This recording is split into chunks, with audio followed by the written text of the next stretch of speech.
গায়েবের মালিক একমাত্র কে? কোন পীর সাহেব যদি বলে আমি গায়েব বলি দিতে, আরে পীর না শয়তান? আরো আস্তে কোন, পীর না শয়তান? কারণ যেখানে নবী গায়েব বলতে পারছে না, পীর সাহেব গায়েব বলবে, তাহলে বুঝতে হবে যে ওর চাইতে পাকা শয়তান আল্লাহর জমিনে আর থাকতে পারে। কিন্তু হক হালালির পীরের মুরিদ হওয়া শরীয়ত সম্মত। ঠিক না বেটি? ঠিক না বেটি? ভালো করে বুঝবেন আমার বন্ধুগণ। তাহলে কি বুঝলাম? নবী গায়েবও জানতেন না, কোনো কিছু জানতেন না, আল্লাহ যেটা বলতেন সেটাই বলতেন। ঠিক না বেটি? এই কোরআন আসলো কার পরে? নবীর পরে। কার পরে? ঠিক না বেটি? কোরআন যখন আসলো আল্লাহ রাব্বুল আলামিন কি বললেন? যালিকাল কিতাবু লা রাইবা ফীহি, এই কিতাবের মধ্যে কোনো প্রকারের সন্দেহের সংশয়ের কারণ নাই। জোরে বলুন সুবহানাল্লাহ। পৃথিবীর শুরু থেকে কোরআনুল কারীম আসা থেকে আজ পর্যন্ত একটা গ্রুপ, একটা দল কোরআনের ভুল ধরার চেষ্টা করে কি করে না? এই পর্যন্ত কেউ ভুল ধরতে পারছে ভাই? ভালো করে বুঝবেন, পারছে? শেখ হাসিনার আমলে লতিফ কাযযাবীও ভুল ধরার চেষ্টা করছিল। ঠিক না বেটি? আমি ভালো করে বলি, ওরে যদি কেউ সিদ্দিকী বলেন তার গুনাহ হবে। কারণ যে বিয়াদব বলতে পারে কোরআনের এই এই জায়গা সংস্কার করতে হবে, সে কি সিদ্দিকী না কাযযাবী? কাযযাবী। আমার বন্ধুগণ, এই কোরআনের ভুল ধরার জন্য বঙ্গ অনুবাদ করলো শ্রী গিরিশ চন্দ্র সেন। মুসলমান হয়েছে নাকি? হয় নাই। তাহলে কি বুঝলাম? এই কোরআনের মধ্যে কোনো প্রকারের সন্দেহের কারণ নাই। এবার কোরআন আসলো কার কাছে? নবীর কাছে। কোরআন আসলো কার কাছে? পেছনে ভাটভুট করে কথা হচ্ছে কেন? আল্লাহ রাব্বুল আলামিন বলেন, ওয়া ইন্নাকা লাআলা খুলুকিন আযীম।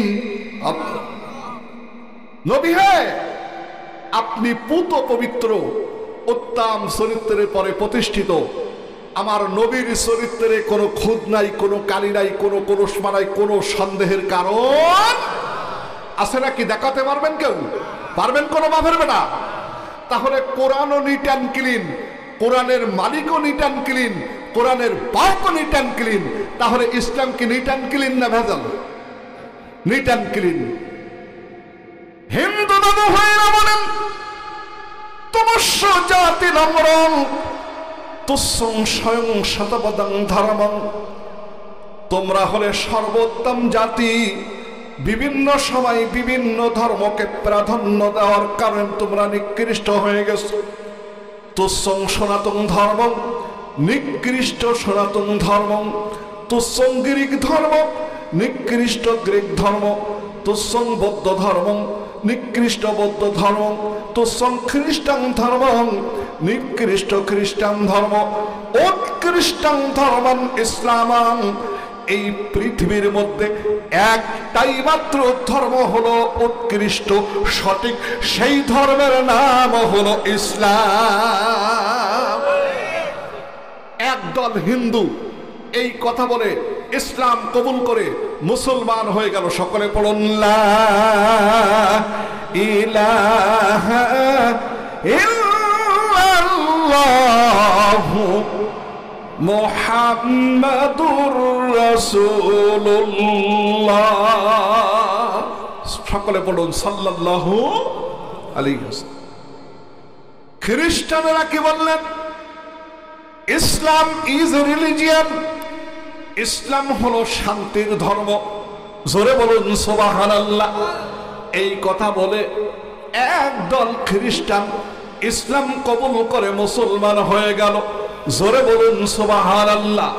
আপনজনের আমার, এবার ইংরেজরা এই ইসলামকে মিটানোর জন্য চেষ্টা করতে করতে করতে করতে যখন ব্যর্থ হলো, একদল ইংরেজ এই কথা বলে ইসলাম কবুল করে নিলেন। Islam is a complete code of life, ইসলাম পূর্ণ জীবন ব্যবস্থা। জোরে বলুন সুবহানাল্লাহ। আল্লাহ রাব্বুল আলামিন কুরআনুল কারীম দিয়া ঘোষণা করে দিলেন, ইন্নাদ-দীনা ইনদাল্লাহিল ইসলাম।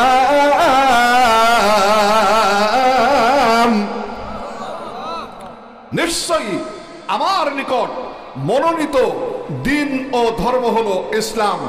তাহলে কি বুঝলাম? ইসলাম শুধু ধর্ম নয়, ইসলাম হলো দিন। রান্নাঘর থেকে বঙ্গভবন পর্যন্ত, দোলনা থেকে কবর পর্যন্ত, ব্যক্তিগত জীবন, পারিবারিক জীবন, সামাজিক জীবন, রাষ্ট্রীয় জীবন, আন্তর্জাতিক জীবন, বিবাহ, তালাক, ফরজ, প্রত্যেকটা কোরআন সুন্নাহর ভিত্তিতে গঠন করে ঈমান ও আমল তৈরি করার নাম হলো ইসলাম। জোরে বলুন সুবহানাল্লাহ। এই ইসলাম এসেছে কার পরে? রাসূলের পরে। কার পরে? রাসূলের পরে। ভালো করে বুঝবেন। এবার হিন্দু দাদা ভাইরা বললেন, অং শান্তন অং মুহাম্মাদান। এই শান্তির ধারা বাহক হলো নবী মুহাম্মদুর রাসূলুল্লাহ। সকলে বলুন সাল্লাল্লাহু আলাইহি ওয়াসাল্লাম। এই কথা বলে আরো একদল হিন্দু ইসলাম কবুল করে মুসলমান হয়ে গেল। জোরে বলুন সুবহানাল্লাহ। আপন জনেরা আমার, খ্রিস্টানরা কি বললেন জানেন? প্রফেট হযরত মুহাম্মদ সাল্লাল্লাহু আলাইহি ওয়াসাল্লাম আইডিয়াল ম্যান। নবী মুহাম্মদ সাল্লাল্লাহু আলাইহি ওয়াসাল্লাম শুধু নবী নন, তিনি হলো গোটা বিশ্ব মানুষের জন্য, গোটা বিশ্ববাসীর জন্য একজন আদর্শবান মহামানব। এই কথা বলে একদল খ্রিস্টান মুসলমান হয়ে গেল। জোরে বলুন সুবহানাল্লাহ। ইংরেজরা আপনার আমার নবীকে মেটানোর জন্য চেষ্টা করতে করতে করতে করতে যখন ব্যর্থ হয়ে গেল, আমার বন্ধুগণ, এবার ইংরেজরা কি বলল জানেন? মুহাম্মদ সাল্লাল্লাহু আলাইহি ওয়াসাল্লাম is the greatest scientist in the world. Muhammad সাল্লাল্লাহু আলাইহি ওয়াসাল্লাম শুধু নবী নন, তিনি গোটা পৃথিবীর জন্য সর্বশ্রেষ্ঠ মহাবৈজ্ঞানিক।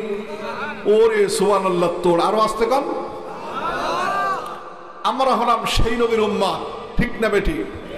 বাইরে আমার, এমন নবীর পরে কোরআন আসলো, যেই নবী ছিল আল আমিন, সত্যবাদী, বিশ্বাসী, আমানতদারী। যেই নবী হিলফুল ফুজুল গঠন করে জাতিকে শান্তি দেওয়ার জন্য চেষ্টা করে ব্যর্থ হলো। এই নবীর কাছে যখন কোরআন আসলো, কোরআন আসার সঙ্গে সঙ্গে নবী হলো পাগল, নবী হলো মাজনুন, নবী হলো জাদুকার। আপনজনেরা আমার, আল্লাহর হাবিব নবুয়ত পেয়ে বাড়িতে আসছেন। বাড়িতে আসার পরে মা খাদিজাতুল কুবরা রাদিয়াল্লাহু তাআলা আনহা দেখেন হুজুরের মনটা বেজার। মা খাদিজা বলতেছেন, স্বামী হ্যাঁ মুহাম্মদ, আপনার কি হয়েছে? কিসের জন্য আপনি মনটা বেজার করেন? কারণটা কি? হুজুর বললেন, ও খাদিজা, আল্লাহ রাব্বুল আলামিন তোমার স্বামীকে তাওহীদ দান করেছে, রিসালাত দান করেছে, আখিরাত দান করেছে। আল্লাহ বলছেন কোরআন মানুষকে শেখাতে হবে, কোরআন বোঝাতে হবে, কোরআন জানাতে হবে, কোরআন মানাতে হবে। আমি ভাবতেছি কে আমার কথা বল, কে আমার কথা শুনবে, কে আমার কথা মানবে, কার কাছে আমি কোরআন বলবো? আব্বু আম্মু দুনিয়াতে নাই, দাদুজিও দুনিয়াতে নাই। এই জন্য আমি ভাবতেছি মা খাদিজাতুল কুবরা রাদিয়াল্লাহু তাআলা আনহা কোনো প্রশ্ন করে নাই, কোনো দ্বিধা করে নাই, এক বাক্যে কালেমাতুত তাইয়্যিবা গ্রহণ করে ইসলাম কবুল করে মুসলমান হয়ে গেল। জোরে বলুন মারহাবা। তাহলে বিশ্বের প্রথম মুসলমান আল্লাহর হাবিবের হাতে, মহিলা না পুরুষ? আরো আসতে কন, মহিলা। এরপরে আপনজনেরা আমার, হুজুর ঘুরতে যায়, 20 বছরের বন্ধু হযরতে আবু বকরের সঙ্গে দেখা হয়ে গেল। আবু বকর বলতেছেন, দোস্তজি মনটা কেন বেজার, কি সমস্যা তোমার? বলে ও দোস্ত, আল্লাহ রাব্বুল আলামিন তোমার দোস্তকে নবুয়ত দান করেছেন, তাওহীদ দান করেছেন, রিসালাত দান করেছেন, আখিরাত দান করেছেন। আল্লাহ বলেছেন কোরআন শিখাও, কোরআন মানাও, কোরআন বুঝাও। কিন্তু আমি ভাবতেছি কি আমার কাছে, আমি কার কাছে কোরআন বলবো? আব্বু আম্মু দুনিয়াতে নাই, দাদিজিও নাই, এই জন্য ভাবতেছি। হযরত আবু বকর রাদিয়াল্লাহু তাআলা আনহু কোনো প্রশ্ন করে নাই, কোনো দ্বিধা করে নাই, এক বাক্যে কলেমাতুত তাইয়্যিবা গ্রহণ করে ইসলাম কবুল করে পুরুষকে বিজয় মুক্ত করলেন। সকলে পড়ুন লা ইলাহা ইল্লাল্লাহু মুহাম্মাদুর রাসূলুল্লাহ, লা ইলাহা ইল্লাল্লাহ।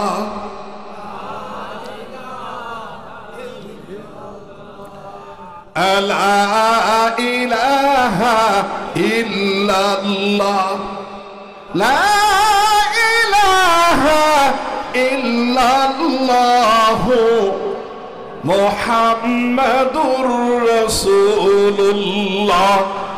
ইয়া রহিম ইয়া রহমান ইয়া জালিল ইয়া জাব্বার মান আলাইনা বিল গুফরান, লা ইলাহা ইল্লাল্লাহ,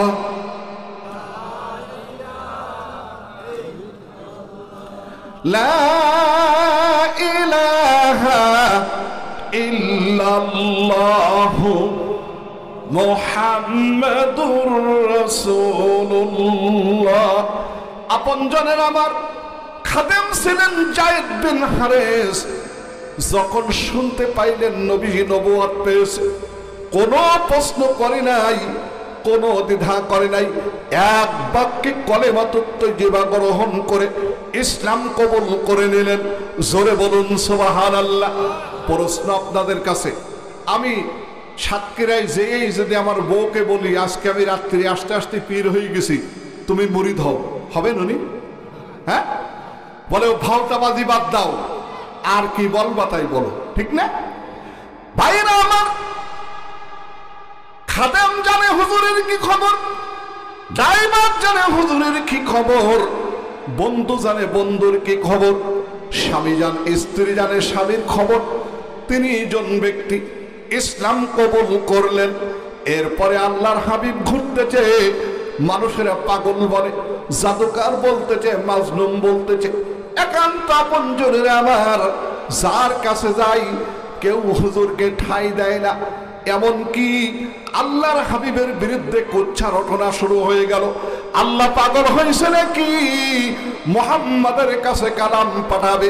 এই দেশে কত সম্ভ্রান্ত বংশের লোক আছে, কত শিক্ষিত আছে, শিক্ষিতা আছে, কত দার্শনিক আছে, বৈজ্ঞানিক আছে, কত জ্যোতিষী আছে, কত গণক আছে, কত হাকিম আছে, তবিব আছে, কত জাদুকার আছে, কত ডাক্তার, কত ডক্টরেট আছে।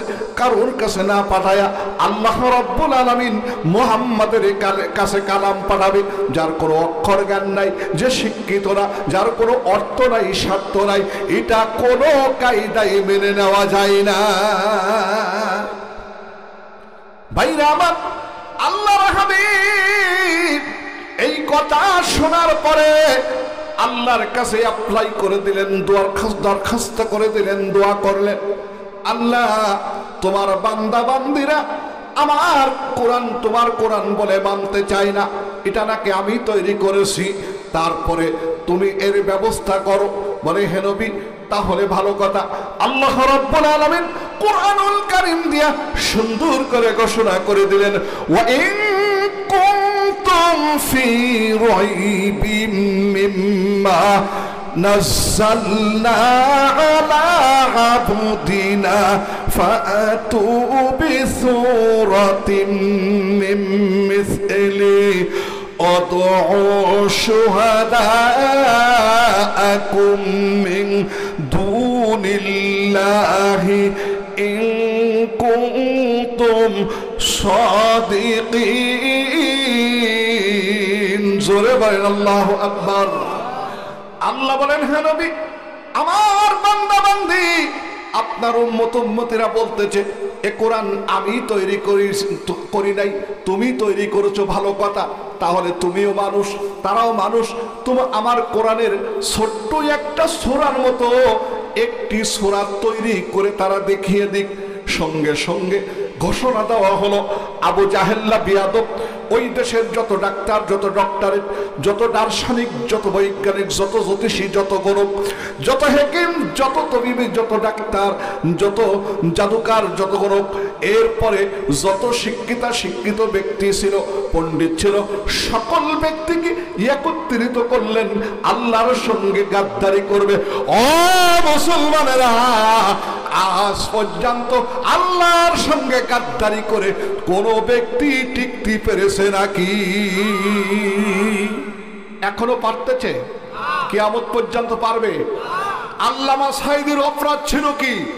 যদি একবার বলতো আমি জামাত ইসলাম করি না, বাংলাদেশের সবচাইতে সর্বোচ্চ আসনে তাকে বসানো হতো।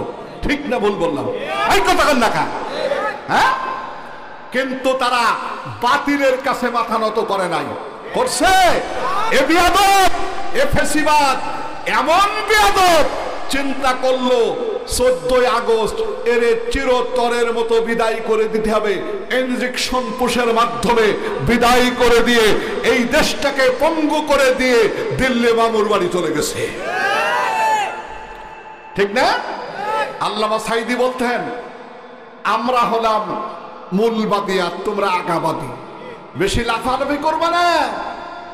বাংলার 12 কোটি মানুষ যদি গাছের গোড়া ধরে নাড়া দেয়, দিল্লি যে মামুর বাড়ি যে পড়বা। ঠিক না? বাংলার আরেকটা বলতেন যে বেশি লাফালাফি করবা না। বাংলার মানুষ যদি একবার হুঙ্কার ছাড়ে, পালাতে ইঁদুরের গর্ত খুঁজে পাবা না। ঠিক না? এজন্য ছাত্র আন্দোলনের দাবি ছিল কি?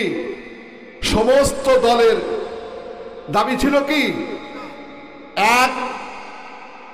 ছন্দটা আমি ভুলে যাচ্ছি, লাস্টে ছিল শেখ হাসিনার পদত্যাগ, নাকি? ঠিক না? ও দাবি এক, দফা এক, শেখ হাসিনার পদত্যাগ। আল্লাহ বলল পদত্যাগ না, ওর হলো দেশ ত্যাগ। আমার আল্লাহ পারে কি পারে না? আপনারা ভালো করে বুঝে বলবেন, পারে কি পারে না? এই পৃথিবীর বাদশা ছিল 4 জন। কয়জন? ভালো করে বুঝে কোন কয়জন? 4 জন। 4 জনের ভিতরে 2 জন ছিল কাফের। 2 জন কি? আর 2 জন মুসলিম। কাফেরদের ভিতরে 1 জন ছিল বাদশা নমরুদ। এই বিয়াদব খোদাই দাবি করার কারণে এর পাপ যখন পরিপূর্ণ হয়ে গেল, আল্লাহ তাআলা একটা ল্যাংলা মশা দিয়ে পায়খানার ভিতরে শেষ করে দিল। হে মুসলমান, কথা কন না কন?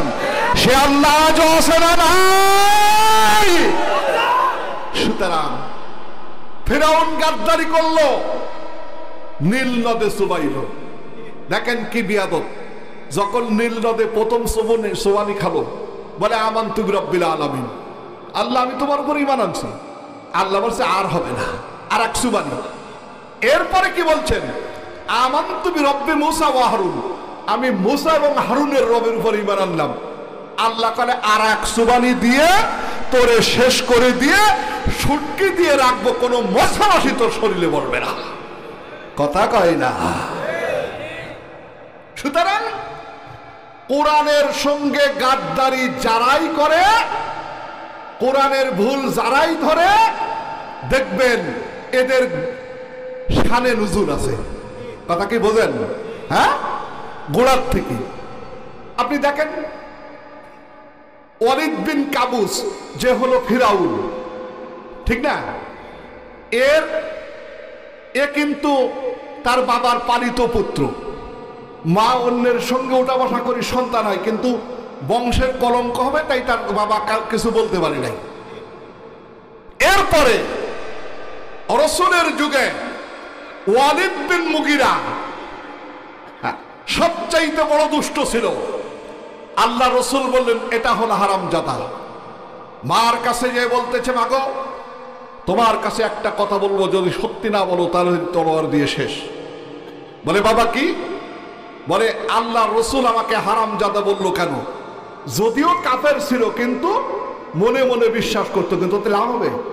হ্যাঁ, একবার যশোরে পাকিস্তান আমলের এক পীর আসলো, সে বলতো যে মনে মনে পর্দা করলে হবে। জোরে কন্যা উজবিল্লাহ, মনে মনে পর্দা করলে হবে ভাই? হ্যাঁ, আমি বললাম যে ওরে গাছে বেঁধে রাখতে হবে। আর রাখার পরে যখন কবে আমার ক্ষুধা লাগছে গেলে মনে মনে খাও, কথা কয় না? পায়খানা লাগছে মনে মনে করো, নাকি? আমার বন্ধুগণ, তাহলে ওয়ালিদ বিন মুগিরার মা তখন বলতে বাধ্য, হ্যাঁ বাবা উনি যেটা বলেছেন সেটা সত্য, তোমার বাবা টাকা ছাড়া কিছু চিনত না, আমার কাছে সময় দিত না, আমি আসক্ত হয়েছিলাম তোমার উমুক চাচার সঙ্গে ওটা বসা করার মাধ্যমে তুমি হয়েছ। জোরে কন্যা উজবিল্লাহ। তাহলে কোন মুসলমানের রক্ত যার শরীরে আছে, কোরআন মানুক চাই না মানুক, ভুল ধরা এবং বিরোধিতা করতে পারে। আপনারা কোরআনের পক্ষে না বিপক্ষে? কারা কারা কোরআনের পক্ষে সিংহের মতো আল্লাহু আকবার বলে দুহাত জাগিয়ে আমার মাওলাকে দেখাইতেন লিল্লাহে তাকবীর। আল্লাহ কবুল ও মঞ্জুর করবেন, আমিন। কেরকম কোরআনের পক্ষে? আমি সামনে যাচ্ছি। বাইরে আমার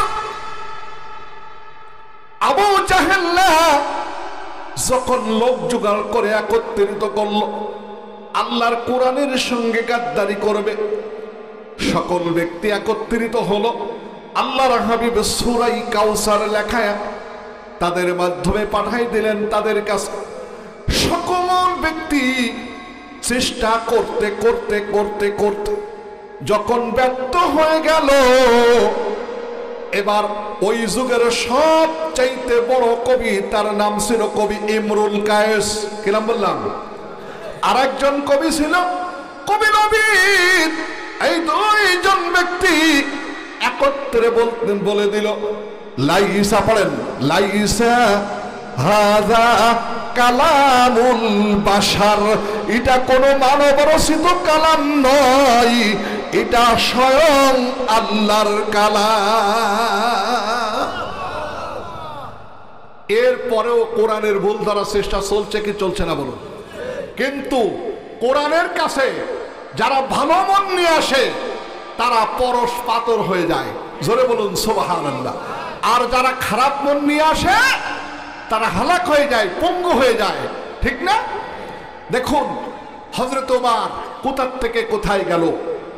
ভাইরা আমার, হযরত ওমর আসলেন রাসূলের মাথা কাটতে। অত ইতিহাস টানতে গেলে আমি পারবো না। ইসলাম কবুল করে মুসলমান হয়ে গেল। এই ওমর ইনার খেলাফতের যুগে হযরত আলী ছিলেন বিচারপতি। কি ছিলেন? বিচারপতি। ফজরের নামাজ হযরত আলী স্বপ্ন দেখছেন যেন আল্লাহ রসুলের পিছনে ফজরের নামাজ পড়ছেন। এরপরে হযরত আলী হুজুর সাহাবাদের দিকে বসে মাসনুন দোয়াগুলো পড়তেন। উনিও মাসনুন দোয়াগুলি পড়ে তাড়াহুড়া করে বের হয়ে যাচ্ছেন। হযরত আলী স্বপ্ন দেখলেন যখন মসজিদে নববীর দরজায় আসলো, একজন বুড়ি দাঁড়ানো। বলে বুড়ি কি ব্যাপার? বলে আলী তুমি কোথায় যাও? বলে আমার কাজে যেতেছি। বলে আর একবার মসজিদে ঢোকো। বলে কেন? বলে কারণ কি? বলে আমার এই পাত্র ভরা খুরমা আছে, এই খুরমাগুলি আল্লাহর হাবিবের কাছে দাও, উনি নিজে খাবেন এবং সাহাবাদের মধ্যে ডিস্ট্রিবিউট করবেন। আমার খুরমার বাগানে বরকত হবে, আমার খুরমা বেশি হবে। হযরত আলী ঢুকলেন। উনি স্বপ্ন দেখছেন। হুজুরের কাছে যে ডিটেলস বলার পরে আপন জনেরা আমার এবার হযরত আলীর মুখে আল্লাহর হাবিব 3 আঙ্গুলি দিয়া একটা খুরমা উঠাই দিয়া দিলেন। জোরে বলুন সুবহানাল্লাহ। আপন জনেরা আমার এরপরে আল্লাহর হাবিব, এরপরে হযরত আলী খুরমা চিবাচ্ছেন। একটু অবসরে মসজিদে নববীতে ঘুম আজান হয়ে গেল। আসসালাতু খায়রুম মিনান নাওম।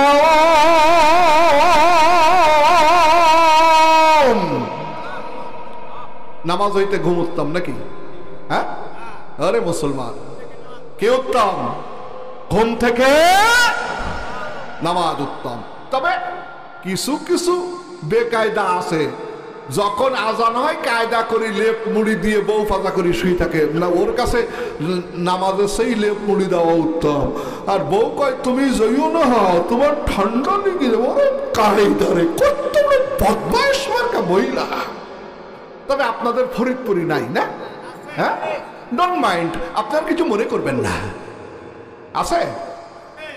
তাহলে যাবো কোথায়? আমার বন্ধুগণ, হযরত আলীর ঘুম ভেঙে গেল। তখনও হুজুরের দেওয়া খোরমার সাধনার মুখের মধ্যে আছেন। জোরে বলবেন না? হযরত আলী উজু করলেন, তার কাজ কাম সেরে মসজিদে নববীতে যে বসলেন। যাই নামাজের মুসাল্লায় কে বসা? হযরত ওমর। কে বসা? হযরত ওমর নামাজ শেষ করলেন, হুজুরের ন্যায় সাহাবাদের দিকে, প্রজাদের দিকে বসে মাসনুন দোয়াগুলি পড়তেছেন। হযরত আলী তাড়াহুড়া করে মাসনুন দোয়াগুলি পড়ে উঠে যাচ্ছেন। যে দেখে সত্যি, আগে দেখলেন স্বপ্ন, আর এবার নগদে সত্য মসজিদে নববীর গেটে একজন বুড়ি দাঁড়ায় আছে। হযরত আলী চিন্তা করলেন ব্যাপারটা কি? যা দেখলাম এই যে কাটাই কাটাই মিলে যাচ্ছে, কারণটা কি? বলে আলী কোথায় যাও? বলে আমার কাজে যেতেছি। বলে না, একটু পরে যাও, তুমি আবার মসজিদে নববীর মধ্যে ঢোকো। আমিরুল মুমিনিন, আমার এই পাত্র ভরা খোরমা আমিরুল মুমিনিনকে দাও, তিনি নিজেই খাবেন এবং সাহাবাদের ভিতরে ডিস্ট্রিবিউট করবেন। আমার খোরমা বাগানে খোরমা বেশি হবে, বরকত হয়ে যাবে। হযরত আলী কাররামাল্লাহু ওয়াজহাহু খোরমার পাত্রটা নিয়ে আল্লাহর হাবিবের দরবারে চলে গেলেন। আপনজনেরা ওমরের দরবারে গেলেন, ঘটনা খুলে বললেন। হযরত ওমর কি করলেন? খোরমার পাত্রটা বাম হাতে নিয়ে ডান হাতের 3 আঙ্গুলি দিয়া একটি খোরমা উঠাইয়া হযরত আলীর মুখের মধ্যে দিয়া দিলেন। জোরে বলুন সুবহানাল্লাহ। আমার বন্ধুগণ, হযরত আলী খোরমা চিবাচ্ছেন, অত্যন্ত মজা লাগতেছে, লাজুক। হযরত আলী বলতেছেন, ইয়া ওমর জিদনি তামরাতান উখরা। ওমর, তুমি আমাকে আরো 2-1টা খোরমা বেশি দাও, অত্যন্ত ভালো লাগতেছে, মজা লাগতেছে, খোরমায় কম পড়বে না। হঠাৎ খলিফাতুল মুসলিমিন, আমিরুল মুমিনিন, মুসলিম জাহানের দ্বিতীয় খলিফা, অর্ধ পৃথিবীর শাসক বলেন, আলী গো, আল্লাহর রাসূল যদি তোমাকে 1টার বেশি খোরমা দিতেন, তাহলে আমিও তোমাকে 1টার বেশি খোরমা দিতাম। হযরত আলীর চোখ ছানা বড় হয়ে গেছে। ব্যাপারটা কি? উনি বললেন, ওমর, তুমি কিভাবে জানলে? তোমাকে কি গায়েব থেকে জানানো হয়েছে না কিভাবে জানলে?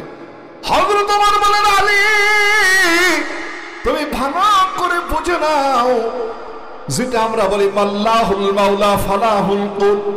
বান্দা যখন মাওলার হয়ে যায়, মাওলা তখন বান্দার হয়ে যায়।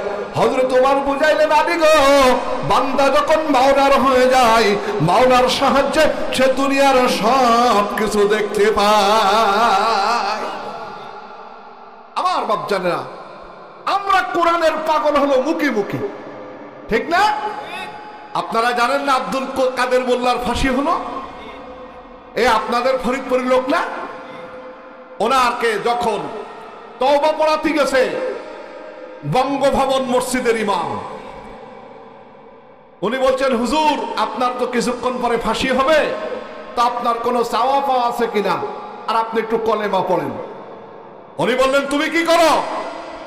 বলে, আমি এই বঙ্গভবন মসজিদের ইমাম। বলে, ভালো কথা, যেই কলেমা পড়ার কারণে আব্দুল কাদের মোল্লার আর 1 থেকে 2 ঘন্টা পরে ফাঁসি হবে, আর তুমি যে কলেমা পড়ে মুরগির রান খাচ্ছ, তোমার কাছ থেকে আমি কি শিখবো? ও মুসলমানেরা, কোরআনের দলের দিকে নাক সিটকালেও আল্লাহ ওর নাক কেটে দেবে কিয়ামতের ময়দানে। ঠিক না বেঠিক? আমাদের সমাজে আছে না নাই? হ্যাঁ, কত বড় বেয়াদব! একজন আলেমের কটূক্তি করা ক্ষমতা তোমার নাই, আর রাসূলের কটূক্তি করলে এই জমিনে বাস করার অধিকার তোমার নাই। ঠিক না বেঠিক? সুতরাং আমি বলতে চাই, যদি কোরআনের পার্লামেন্ট সমাজে কায়েম হয়, আপনারা কারা কারা রাজি আছেন সিংহের মতো আল্লাহু আকবার বলে দুহাত জাগিয়ে আমার মাওলাকে দেখাই দেন। লিল্লাহি তাকবীর।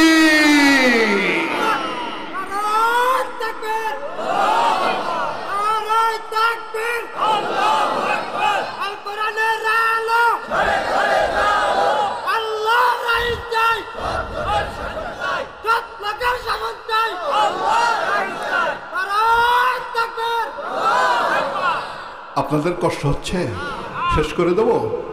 হ্যাঁ, তাহলে একটু মহব্বত করে জিকির করেন লা ইলাহা ইল্লাল্লাহ।